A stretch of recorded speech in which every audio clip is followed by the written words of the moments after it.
Hi everyone, it's Jodie from Opening the Door on Private Practice Facebook group and psychosynthesis.online. So today's video is about how to manage a waitlist. So I am going to answer a question from Karen Byman from karenbyman.com.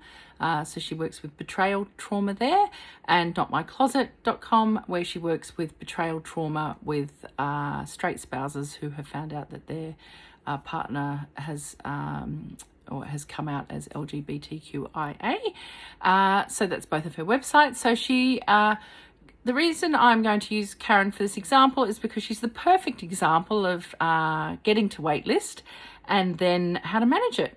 So she's been blogging for 1 to 2 years and her practice is now full. So she's posted about how to now start negotiating some empty spaces that she gets in her practice, and then how to manage when there's no space at all. So there's some ad hoc spaces and then people who are waiting for a proper permanent counselling space. So I'm going to start by talking about attachment theory, because I think this still underlies all scheduling, regardless of where you are. So I've managed a wait list for about 10 years. So there's about 150 people on my wait list. I no longer call it a wait list. I call it a notification list, and I'll talk more about that later. So for me, the starting point of any practice is the frame, and that's a term we use in psychoanalytic psychotherapy. And the therapist always needs to be very clear with the days, the times, and how they want to work. And this will provide, before anything else, the secure base, the safe haven. So when you do a classic sort of psychotherapy training, we're very much trained in that way of working's frame. Likewise, if you were a Gestalt counsellor, you will have a Gestalt frame that you set up the practice with. I'm not sure how counselling degrees, diplomas, like sort of generalist counselling programs, what kind of frame they set up. So that is going to have to be something that you determine. So your starting point for how you schedule, how you move forward, is something that I would spend some time figuring out for yourself. So that's going to start with how often you do your sessions, when you do your sessions, your cancellations, your no-shows, when you're full and you have to manage your wait list. It will all come down to how you set up your frame. So mine is always based in attachment theory, so that I know I always come back to that. What is going to make the client feel most safe and secure? So that's the starting point for everything for me, because without safety and security, everything else is going to be a problem. Well, it's going to be harder to negotiate and harder to work out and harder to get to the real issues, all that kind of stuff. So for me, it's always about what's my frame. So from a psychoanalytic frame, I'm always thinking about consistency, safety, security, that early mothering energy in those early days, like you do when you have a child and you set the routine for the child. Now, I know, Karen, you've got lots of children, so I know that you know how to do routine. So it's kind of like that to begin with. So let's see here, because I went off piste there. So let's have a look. Okay, all scheduling should be based around psychological safety and security. That is number one. Some people would say, well, I'm running a business, so I need to make it around my business. Yeah, I still think that's number two when it comes to people's psychological health and well-being. So safety and security first, business second. And look, the business frame is going to serve that too, but I wouldn't just fill spots for the sake of I wouldn't just fill spots for the sake of filling spots. I'm always thinking about what is that doing psychologically to people as well. And if that fits for you, that's fine. But if it doesn't, then I wouldn't do it. Okay, so we're always thinking about psychological safety and security. Attachment, this attachment system. So, okay. Right, here are your questions.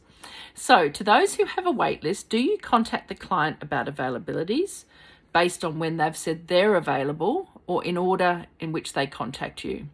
So do you contact them one at a time? And if the person doesn't take it, do you offer it to the next person? So I've merged two questions in there together. So I always start with whoever joined the wait list first. So I offer them first availability.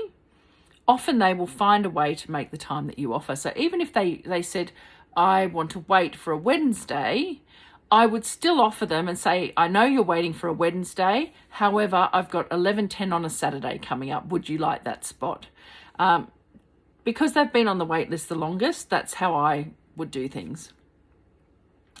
When I offer the space to the first person, I would say to them in an email, probably, that's how I would normally go about it.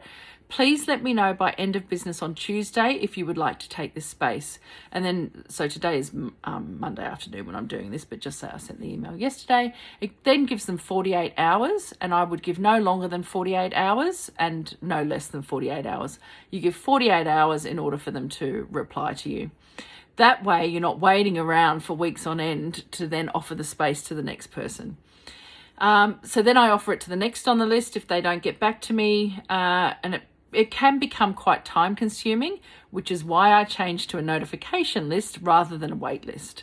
So the next question was, do you send an email to the whole list with upcoming availabilities? And it's a case of first come, first dressed, best dressed. I now do that. So what I do, I no longer call mine a wait list, I call it a notification list.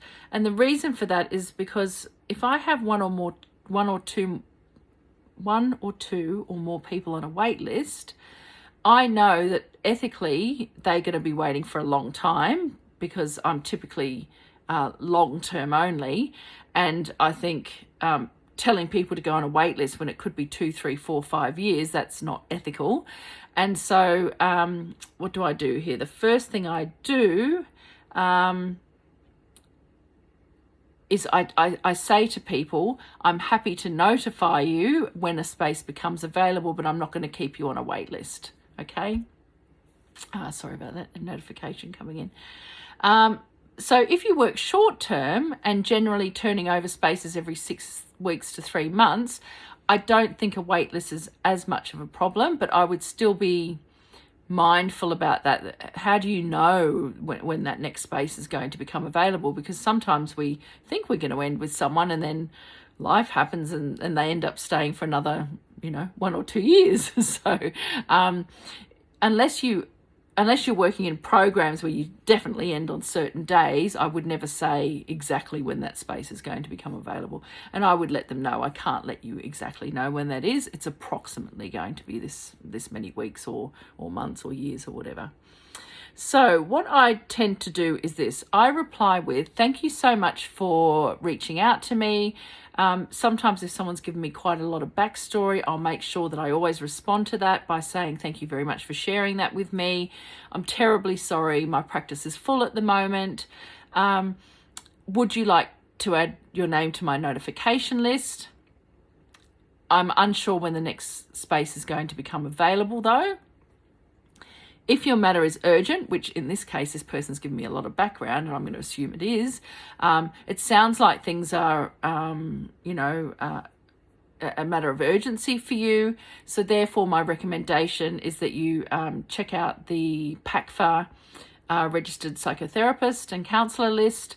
And here is also my Trauma Warriors website where I have a list of trauma therapists that I recommend too. So that way you're giving the person the option to go and get some help now. And they can go on the list if they want to. What else would I do there? So then I add a list to Flowdesk, which is the mailing system that I use. So you might use MailerLite, you might use, what's the other one? MailChimp.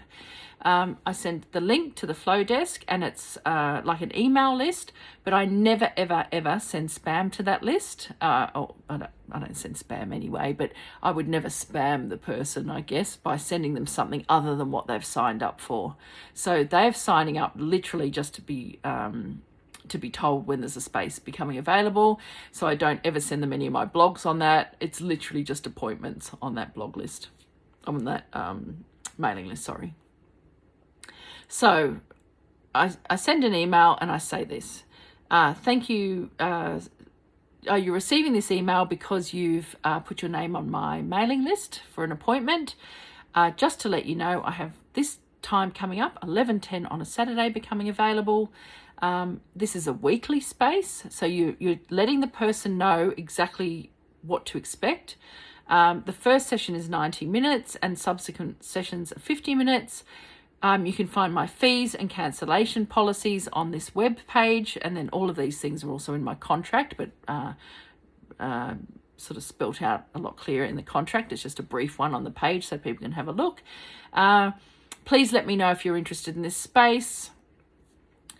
They will then reply, and then I offer it to whoever is first on the list. So I go back to that, whoever came in first. If a couple of people reply, I reply saying, typically, like at the moment, I've got 2 spaces available. Because Christmas is coming up and I've got a 4-week holiday, I'm not offering anyone a space in the next 3 weeks, but I'm going to send an email out saying in January, I'll have 2 spaces becoming available, 11:10 and 12:10 on a Saturday. Please let me know if you'd like one of these spaces. So I might get, because it's Saturday appointments, I might get more than the 2 spaces. Typically over the last 9 to 10 years, that doesn't happen very often. You think, oh my God, you've got 150 people on the list. Surely more are going to. Some people have moved on. Some people have had a baby and they can't do that time now. Some people aren't where they were with whatever it is that but they still want to be on the list just in case. But if I do get more, I think the most I had once was 6 people. I think I had 2 or 3 spaces. I can't remember exactly. I offered the spaces. I hadn't written on there that it's a weekly space. So one of those people only wanted fortnightly, and I had to say to her, I'm sorry, I only take people weekly. So then I could offer it to the next person on the list. Something else happened with one of them. It was an in-person thing and they couldn't come in person. So it sort of has a habit of working its way out. What I did do when I did have 1 or 2 who really wanted the space and then missed out again, which is not ideal, but what I did say to them was, the next time a space becomes available, I will message you personally first. That's when I go to waitlist proper. But you need to know it could be years, months, whatever. What I do say to them is I do a review after 6 sessions. So, let me let you know in 6 sessions whether, I'll know for sure in 6 sessions whether this space is going to be taken or not. So I can do something like that. Okay. Typically it tends to work out though. It tends to work out. It's not ideal. I do have some concerns around sending an email like that, but I haven't figured out any other way to do that works as well as that. Okay, so then you say, I've had people waiting for a regular spot who are open to casual while waiting, and others who are happy with ad hoc casual when there are cancellations. So again, I'm going to come back to this should be determined by your working frame. What does your modality and way of working say about working in an ad hoc manner? That is not something I was trained in. The only time I work in an ad hoc manner is if someone I've worked with and completed their psychotherapy, their chunk of 1, 2, 3, 4, 5, 6, 7 years psychotherapy, then maybe they have a baby, and maybe there's some stuff that gets stirred up around that, and then they might come back for an ad hoc session. I've done that with a couple of people over the years where we've done big chunk of work, finished that, and then something like a career thing comes up or like a counselling issue rather than a restructuring of the psychotherapy issue comes up. Although that can happen too, especially with the last couple of years in terms of existential crisis and dark night of the soul, all those kind of things that are coming up for people. But anyway, what you would do in that case is let that be determined by your frame. So go back to the beginning. How are you going to set that frame up? Do you want to work in that way? If so, is that safe to do so with the client? So start there first, safety and security. So for me, sometimes I get, like now I've got 3 spaces before Christmas.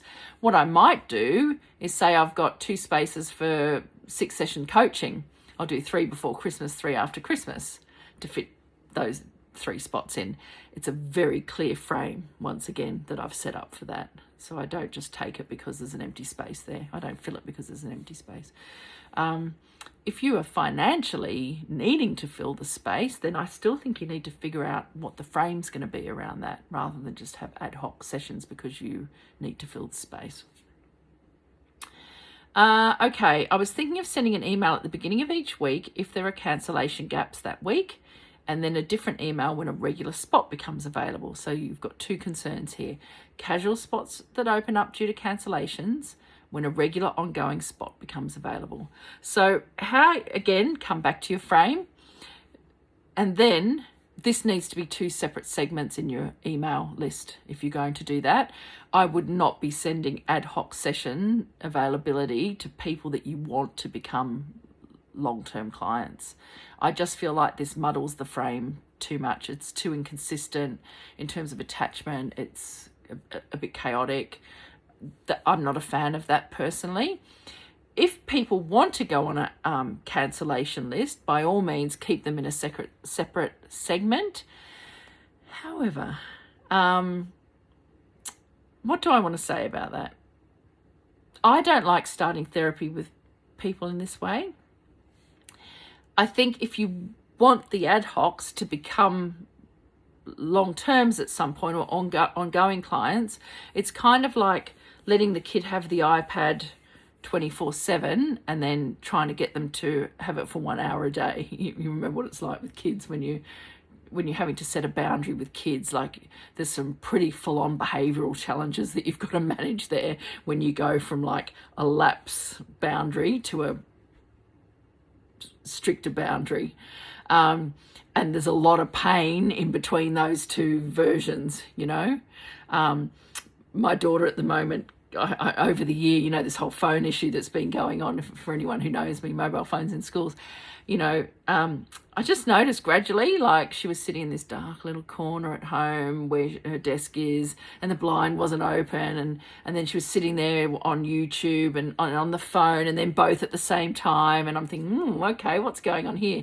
And then my son was down in the back room, and he was watching YouTube Minecraft videos on his own. I was getting my courses ready. Paul, my husband, was watching the football on his phone. I thought, how have we ended up here?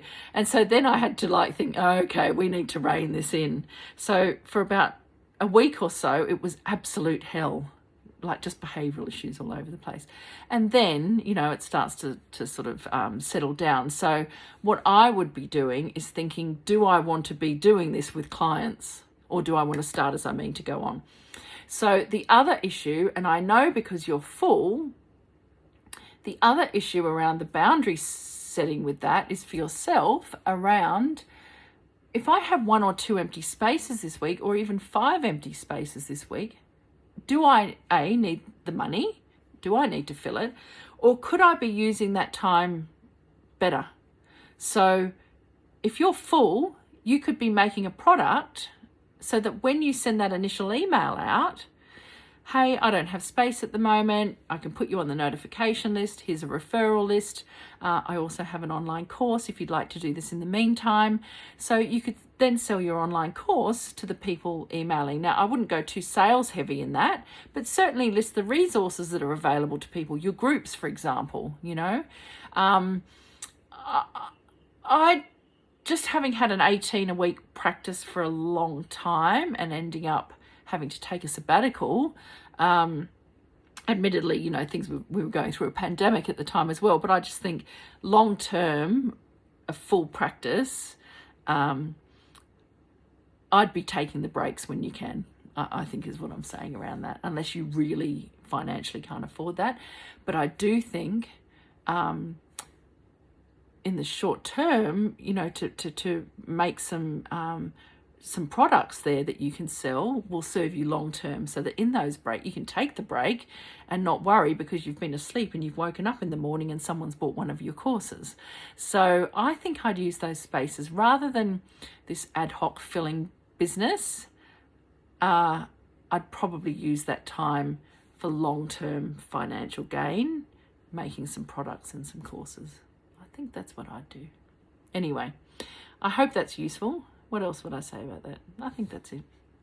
But whatever you do about that, make sure you segment that short-term and ongoing client thing. I wouldn't put those on the same email.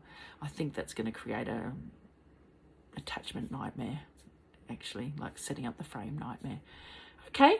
Oh, and the last question was, does anyone with a wait list in SPLOs specifically like to know how you manage that? I don't have SPLOs. I've gone back to a paper diary. I had SPLOs for about a week.